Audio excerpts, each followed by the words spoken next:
Three C's of COVID. Hey there, Spilly here. Last week I growled a few times and then spoke about my learnings from day one of lockdown.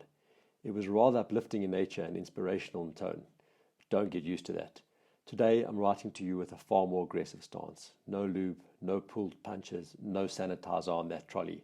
Hold tight. Dear you, your initial shock of remote working, the lockdown and an imminent economic depression should have settled down by now, leaving you with the raw reality of your cash reserves, the hard conversations with your team and clients, and the even harder conversation you haven't had with yourself yet.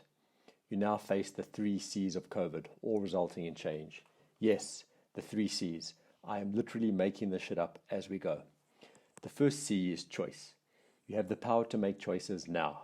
Being proactive, even if the path is unknown, gives you huge agency and allows you to thrive as a leader.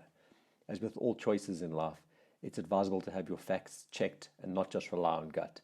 Unfortunately, in the time of pandemics, your choice is often as good as my guess. Choice is a state of mind. Let me butcher a Casey Neistat quote here. You can be a hater or a doubter, sipping champagne on the top deck of the Titanic, or you can be the fucking iceberg. Choose choice. Iceberg ahead. The second C is circumstance.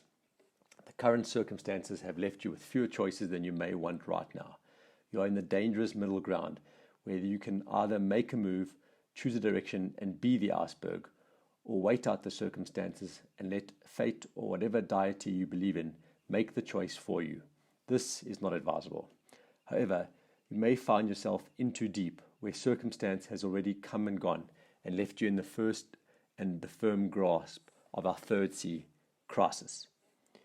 Nothing makes you change faster than crisis. Crisis is not the four-letter C word you know, but it certainly feels like that. If you have passed the phase of why am I here and how did this happen, and have no real choice to make, you, my friend, are in crisis mode.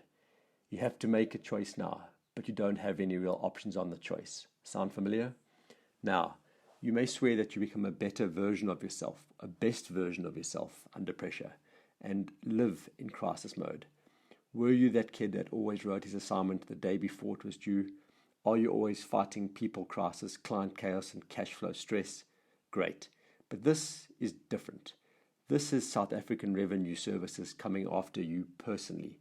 This is a CCMA case. This is not paying suppliers, avoiding their calls, and getting summoned. This is not Mrs. White, your high school teacher, telling you to sit in detention because you never handed in your homework. The good news is that crises always happen and they always end. It's how you look at the end that matters now, and picking choice may not leave you with cash in the bank, but it will leave you with credibility. It will leave you with loyal staff who see you as a strong leader. It will leave you being a trustworthy partner in whatever you land up doing next. IQ was the shit in 1980. EQ was the shit in 2010. CQ is the shit in 2020. CQ, in case you don't know, is your change quotient, your ability to adapt to your new ever-changing environment. The Titanic had no CQ. Be the fucking iceberg. Love, Spilly.